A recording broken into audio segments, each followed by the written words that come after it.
All right, well, we are out here checking out the new MegaLive 2. Today's video, I'm gonna do kind of a first impression, what I am seeing that is different in comparison to ML1.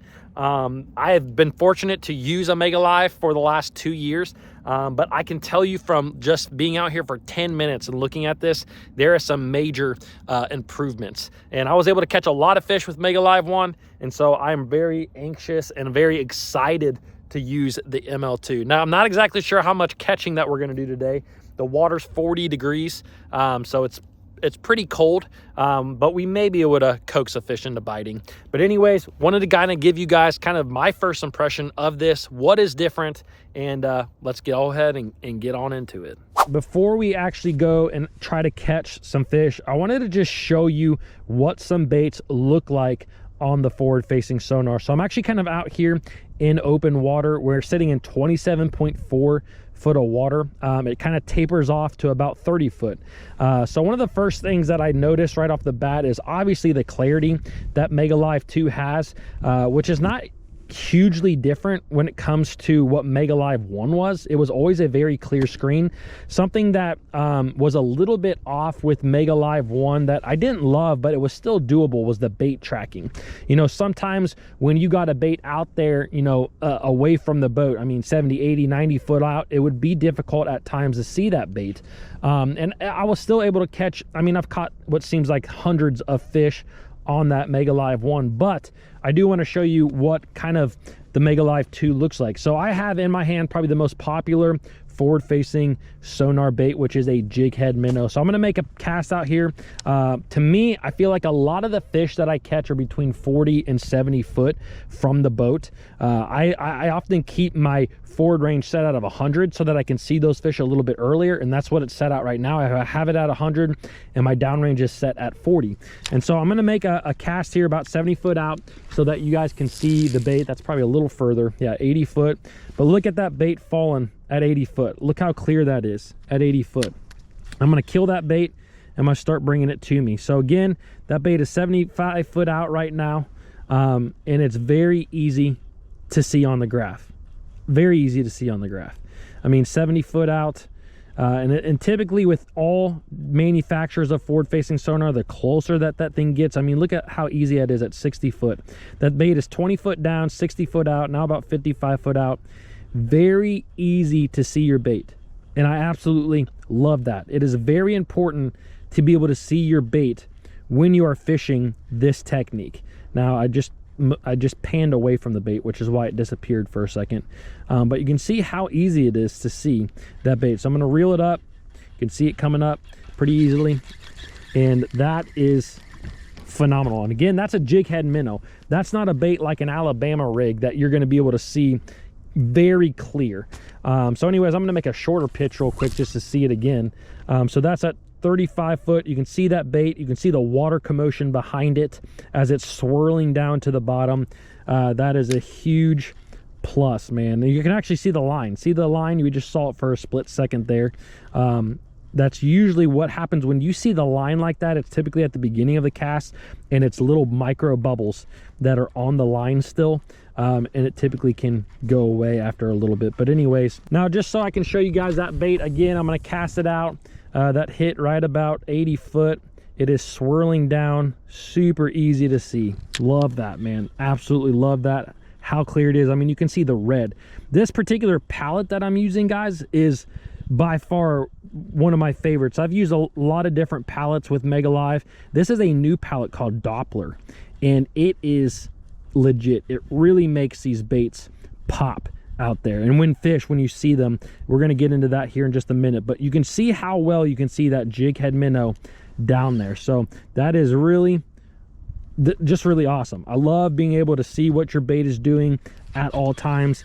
That is something that struggled a little bit with MegaLive. You know, when you would get out there past 60, 70 foot at times with small baits, it would be very difficult to see them at times. So let's actually switch over to another pretty popular forward-facing sonar bait, and that's a jerk bait. This is one that I use a lot. So anyways, let's make a cast out there, and you can see that bait hit at 80 foot sitting there on the surface. I'm going to reel it down, and there it is at 70, working that bait. just up there. Look how clear that is. That is freaking awesome. So I love when you got a black screen like that and a bait that is so easy to see. I mean, you can see the red in that palette, so easy, just popping off the screen.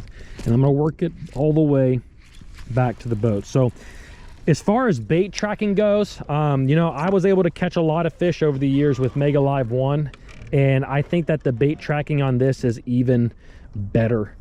So that's a huge plus. So let's do another cast out here that landed a little bit, 80 foot, reel it down, 70, 65, 60. Look at how easy that is to see. Now this is a jerk bait, again, a very popular bait.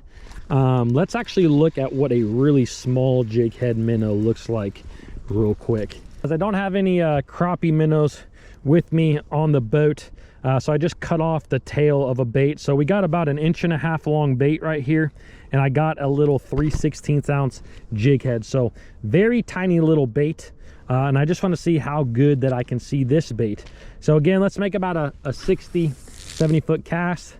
Bam, you see that thing hit 65, sinking down. I mean, again, that's a 1-inch bait. Look how well you can see that thing. So if I start the retrieve, you can see it kind of kick up there, 60 foot out. Easy to see that, a little 1-inch bait.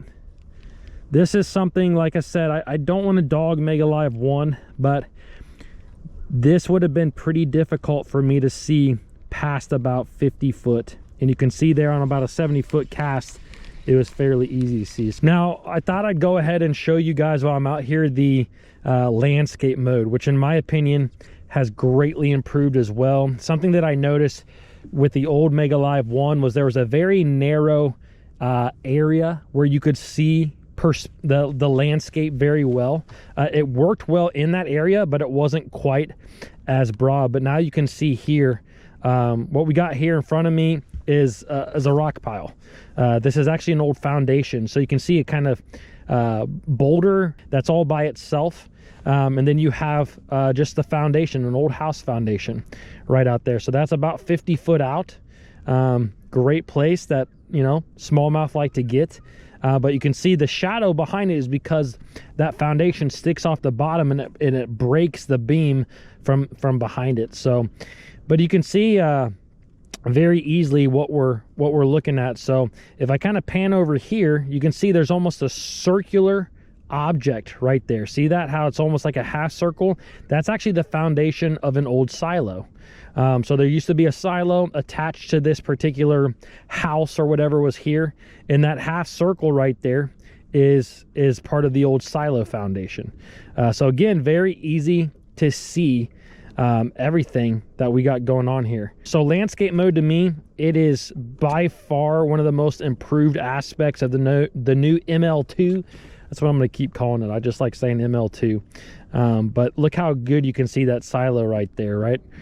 Gosh, that is awesome. All right, guys, the next thing that I want to do is actually go look at some different types of cover with the MegaLive 2. So I'm going to go over to a rock pile and maybe a stump, just so that you guys can see what that looks like on this unit. So just put the boat down, and I'm going to pan over a little bit to, you can see right there, that is a rock pile that is down there about 80 foot, 90 foot away.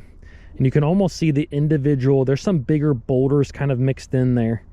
But you can almost see them as I'm kind of panning. I'm going to pan, so that's to the right of it. If I pan over to the left, there they are. Very clear. Love that. Now sometimes there's smallmouth in this lake, and sometimes they'll actually get inside of these rock piles where you can't see them. So what I'm going to do here in just a second, actually let's go ahead and do it right now. I'm going to pick up a little jig head minnow. I'm going to fire it over top. It actually looks like a couple fish on the back side of that rock right there. So I'm going to fire this out to them, and we're going to see if they don't want to play. Now the water temp, like I said, it's pretty cold. It's 41 degrees out. So I don't expect a whole lot of fish to be all about it. Let's go ahead and see. So just made a cast out there about 80 foot. You can see that bait going down.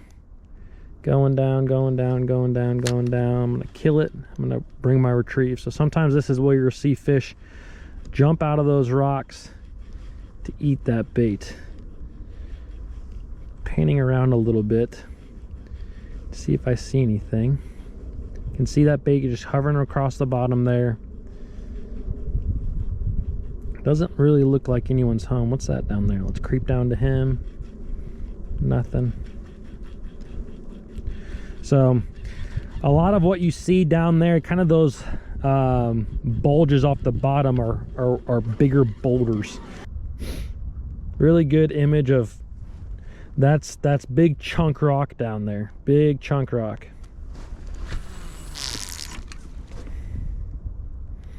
Cast that out at 70. Bait's dropping down. It's hanger up, and floater just above that.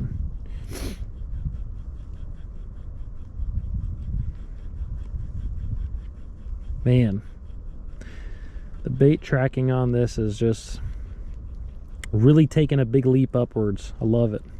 Look, there's one coming. Here he comes. Come on, buddy. Come on. Oh my gosh. Dang it. If you do this a lot, you know exactly what I just experienced in my head. Like, oh, is he gonna bite it? Is he gonna bite it? No, he doesn't bite it. See if he comes up for him. Come on.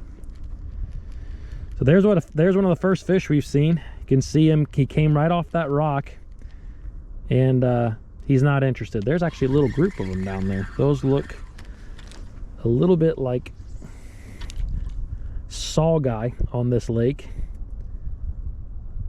but I don't care what they are if they bite.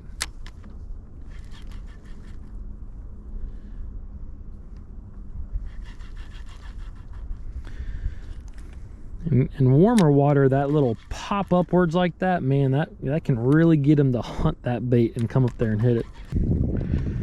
All right, so I thought it'd be cool to kind of show you. We're out here in really deep water, 51 foot. But what you're looking at down there right now is a bridge. There's a big old bridge, and there is a massive school of crappie all around it. Those are all crappie, probably not real big crappie. Don't usually see a lot of big crappie out here, but usually a lot of 5-inchers. So you can see there, I'm kind of like looking down the bridge. So if I turn a little bit, you can see the whole bridge, both sides of the bridge. Isn't that cool? Looking down the bridge, kind of turning and panning down it. Really easy to decipher where the fish are, where the school of crappie are, and where the bridge is. And we're out here in, deep water. I mean, it's 53 foot. That bridge is sitting anywhere from 50 to 53 foot. And it has just got a massive group of crappie. I mean, there's crappie all over the place on that thing. Right there, I just panned to the left. So that's the old road. What we have there is an old road that leads out to the bridge. And then I'm going to turn all the way. I'm kind of sitting on top of the bridge right now. And that's a double, kind of seeing both sides of the bridge. And that thing is just littered with crappie all down it. All down it.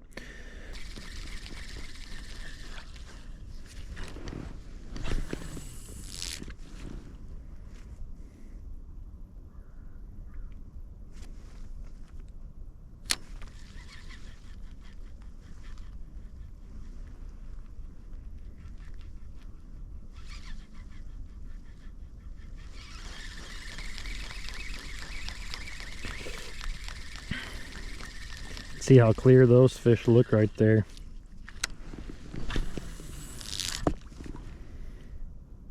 It's my bait falling down to him.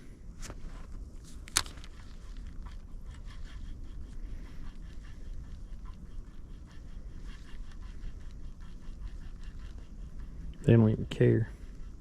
These do not look like bass though. They're not reacting at all to that bait.